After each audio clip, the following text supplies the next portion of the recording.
प्रिय भक्तों, इस कहानी के पिछले भाग में आपने देखा कि अर्जुन पुत्र बब्रुवाहन और कर्ण पुत्र वृषकेतु के मध्य चल रहे युद्ध में बब्रुवाहन ने वृषकेतु का वध कर दिया, जिस कारणवश अर्जुन अत्यंत पीड़ा और क्रोध से भर उठे और ऐसा कार्य करने वाले बब्रुवाहन से युद्ध करने रणभूमि में जा पहुंचे, जहां उन दोनों के मध्य भीषण युद्ध हुआ। आइए जानते हैं ये संपूर्ण कथा। प्रिय भक्तों, ऐसी ही धार्मिक व रोचक कथाओं के लिए हमारे चैनल को सब्सक्राइब करें और साथ ही बेल आइकन को भी प्रेस करें, जिससे हमारी वीडियोस आप तक पहुंचती रहे। अगर वीडियो अच्छी लगे तो इसे लाइक करें। तुझे देखकर मेरे हृदय में क्रोध की नहीं, अपितु अपने पुत्र की भांति ही प्रेम की भावना उत्पन्न हो रही है। मगर तुझे उस बालक पर तनिक भी दया नहीं आई। केवल अपने हठ के कारण तूने मेरे पुत्र समान वृषकेतु का वध कर दिया। अब मेरी क्रोध की अग्नि से तुझे कोई नहीं बचा सकता है। मैंने तो तुम्हें युद्ध की चुनौती दी थी अर्जुन, किंतु तुम ही अपने भाई और वृषकेतु के पीछे छिपे रहे थे।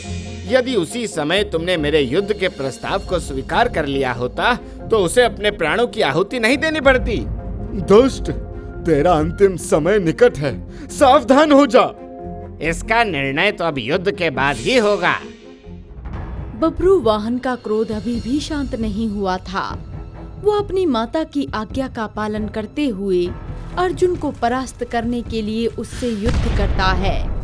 दोनों योद्धाओं के बीच भयंकर युद्ध छिड़ जाता है। अर्जुन बहुत ही शक्तिशाली योद्धा और सर्वश्रेष्ठ धनुर्धर था।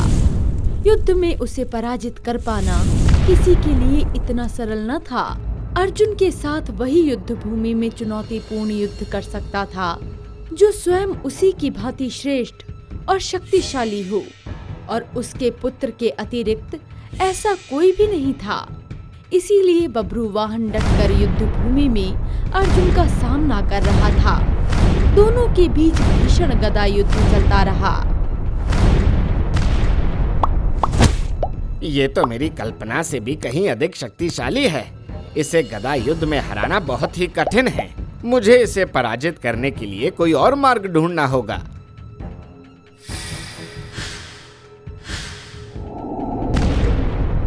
जब बब्रुवाहन अर्जुन को गदा युद्ध में परास्त करने में असमर्थ रहता है, तब वो अर्जुन पर अपने तीक्ष्ण बाणों से प्रहार करना आरंभ कर देता है और दोनों के मध्य भीषण बाणों की वर्षा होने लगती है। दोनों एक दूसरे पर अपने शक्तिशाली बाणों का प्रयोग करते हैं। दोनों के बीच बहुत समय तक विध्वंसकारी युद्ध चलता है, परंतु उस युद्ध का भी कोई परिणाम नहीं निकलता। इसे इस प्रकार हराना संभव नहीं। इसे पराजित करने के लिए अब मुझे उसी बाण का प्रयोग करना होगा जो मुझे आशीर्वाद स्वरूप माँ कामाख्या से प्राप्त हुआ था। अन्यथा इसे पराजित करना बहुत ही कठिन हो जाएगा।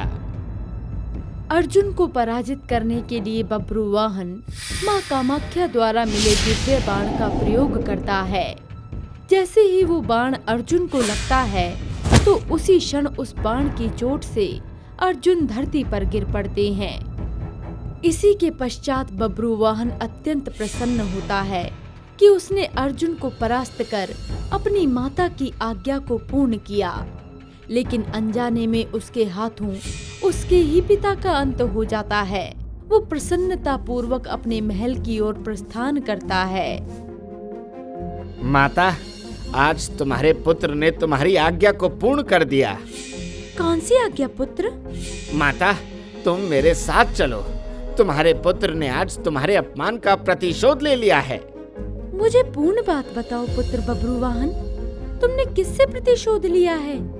ये बताने में इतना आनंद नहीं जितना साक्षात देखने में है। तुम बस मेरे साथ चलो। बब्रुवाहन अपनी माता चित्रांगदा को रणभूमि में लेकर जाता है, जहां अर्जुन माँ धरती की गोद में लेटा हुआ था। देखो माँ, आज मैंने तुम्हारा अपमान करने वाले अर्जुन को परास्त कर दिया। तुम कहती थी ना कि तुम्हें उस दिन का इंतजार है जब तुम्हारा पुत्र अर्जुन को युद्ध में परास्त कर देगा। आज वो दिन आ गया माता। तेरे पुत्र ने आज अर्जुन को परास्त कर दिया। देख। चित्रांगदा जैसे ही अर्जुन को देखती है तो वो उसी क्षण अपनी सुध खो बैठती है। ये तूने क्या किया मेरे पुत्र?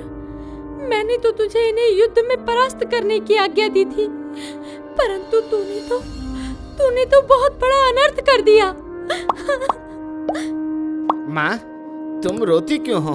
तुम भी ना, तुम्हारा हृदय ही इतना कोमल है कि किसी को इस अवस्था में देख ही नहीं सकती। परंतु ये युद्ध भूमि है माँ, यहाँ जीवन और मरण कुछ निर्धारित नहीं। तुम्हें तो प्रसन्न होना चाहिए कि तुम्हारे पुत्र ने तुम्हारे अपमान का बदला ले लिया है और अब तुम्हें अपना वचन भी पूर्ण करना होगा। तुमने कहा था ना कि जिस दिन तुम अर्जुन को युद्ध में परास्त कर दोगे, उस दिन मैं तुम्हें तुम्हारे पिता के संदर्भ में बताऊंगी। तो बताओ माँ, मेरे पिता कौन हैं? मैं सदैव उनके स्नेह के लिए तरसता रहा हूँ। मैं अब और अधिक उनकी छाया से वंचित नहीं रहना चाहता। बताओ माँ, कौन है मेरे पिता?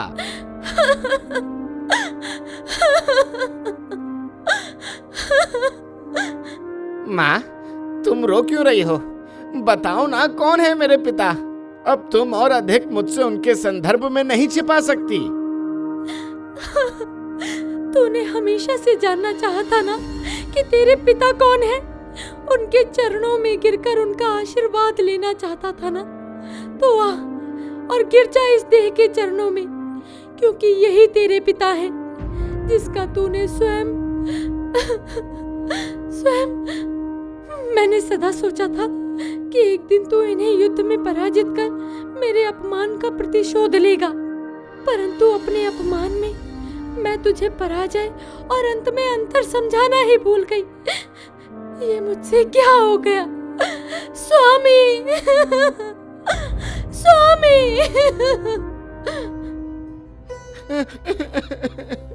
पिताश्री, मैंने स्वयं अपने हाथों से अपने पिताश्री को, मुझसे ये कैसा अपराध हो गया? मैं इस पाप का बोझ अपने हृदय पर लिए कैसे जीवित रह सकता हूँ? ये पाप सदैव मेरी अंतरात्मा को कचोटता रहेगा।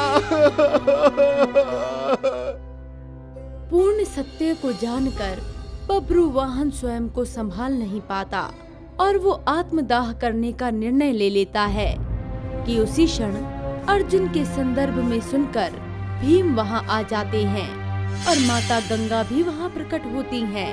अर्जुन के शरीर को देखकर भीम की आंखों से आंसू बहने लगते हैं, परंतु वहीं दूसरी ओर अर्जुन को देखकर माँ गंगा अत्यंत प्रसन्न होती हैं। पुत्र बब्रुवाहन, आज तुमने मेरे हृदय में जल रही प्रतिशोध की ज्वाला को शीतल कर दिया।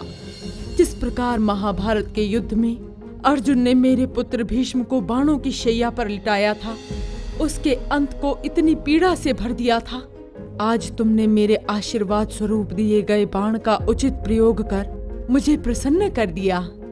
आपके आशीर्वाद स्वरूप प्राप्त हुआ बाण?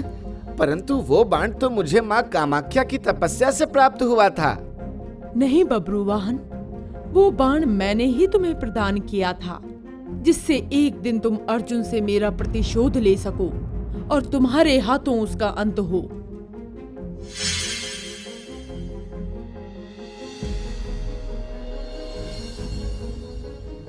माँ गंगा द्वारा किए गए इस निंदनीय कार्य को देखकर श्री कृष्ण अत्यंत दुखी और क्रोधित हो उठते हैं। अर्जुन के शरीर को देखकर उनका हृदय दुख और पीड़ा से भर उठता है।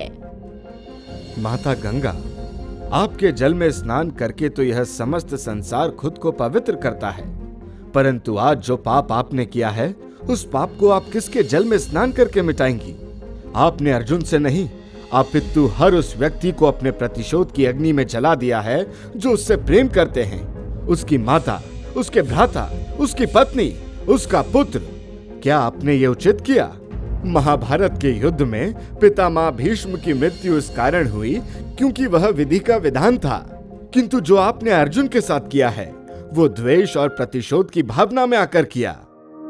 श्री कृष्ण की बातें सुनकर माँ गंगा को अपनी गलती का पश्चाताप हुआ और उस क्षण उनका हृदय अत्यंत दुख से भर गया। मेरे कारण आज मेरे ही कुल के अंशों को अपने प्राण गंवाने पड़े। परंतु मैं अपने प्रतिशोध की भावना के कारण हुए इस सर्वनाश को ठीक करूंगी। एक उपाय है जिससे हम अर्जुन को पुनः जीवित कर सकते हैं। हमें सूर्योदय से पूर्व नागलोक जाकर वहां से नागमणि लेकर आनी होगी। यदि सूर्योदय से पहले हम नागमणि लाने में सफल हुए तो हम पुनः अर्जुन को जीवित कर सकते हैं। अर्जुन और कर्ण पुत्र वृषकेतु को पुनः जीवित करने के लिए चित्रांगदा, बब्रुवाहन और माता गंगा नागमणि लेने के लिए नागलोक जाते हैं, जहां उनकी भेंट नागलोक की राजकुमारी अर्जुन की दूसरी पत्नी उलूपी से होती है। वो उसे सारा वृतांत सुनाते हैं। उलूपी भी ये सुनकर अत्यंत द्रवित हो उठती है और उलूपी सहित सभी नागमणि को लेने जाते हैं, किंतु उनके वहां पहुंचने से पूर्व ही उलूपी का प्रेमी चांडक नागमणि को चुरा लेता है। जब चांडक की पत्नी उसे ऐसा करते देखती है तो वो उसे रोकने का प्रयास करती है, परंतु चांडक के हृदय में अर्जुन के प्रति इतना द्वेष होता है कि वो नागमणि को चुराने के लिए अपनी पत्नी की भी बात नहीं सुनता। चांडक सदैव ही उलूपी से विवाह करना चाहता था, परंतु उलूपी ने सदैव अर्जुन से ही प्रेम किया। इस कारणवश चांडक अर्जुन से अत्यंत बैर रखता था। चांडक नागमणि को चुराकर भाग ही रहा होता है कि तभी उसका सामना अर्जुन पुत्र बब्रुवाहन से होता है। जब बब्रुवाहन उसके हाथों में नागमणि को देखता है तो पहले तो वो उससे सरलता से उस नागमणि को देने के लिए कहता है, परंतु जब चांडक उसे नागमणि नहीं देता तो बब्रुवाहन को चांडक से युद्ध करना पड़ता है। बब्रुवाहन के कुछ प्रहारों से ही चांडक धाराशाही हो जाता है और उसके हाथों से नागमणि लेकर बब्रुवाहन अपनी माता चित्रांगदा, उलूपी और माँ गंगा के साथ वो वहाँ से प्रस्थान करता है। ये लीजिए प्रभु नागमणि। अर्जुन और वृषकेतु का पूर्व जन्म ही विधि का विधान है। उनके निर्धारित समय से पूर्व ही छल से उनका अंत हो गया, इसलिए इस दिव्य नागमणि से हम उन्हें पुनः जीवित करेंगे। श्री कृष्ण नागमणि की सहायता से अर्जुन और कर्ण पुत्र वृषकेतु को पुनः जीवित कर देते हैं और इस प्रकार माँ गंगा के बाण और चित्रांगदा के प्रतिशोध की भावना के कारण हुआ विध्वंस पुनः ठीक हो जाता है। अगर आपको ये वीडियो अच्छी लगी हो तो वीडियो को लाइक करें और हमारे चैनल महावॉरियर को जरूर सब्सक्राइब करें और साथ ही वीडियो की अपडेट पाने के लिए बेल आइकन को जरूर दबाएं। और आप अगली कहानी किस महावॉरियर की देखना चाहते हैं, आप हमें ये भी कमेंट्स करके बता सकते हैं।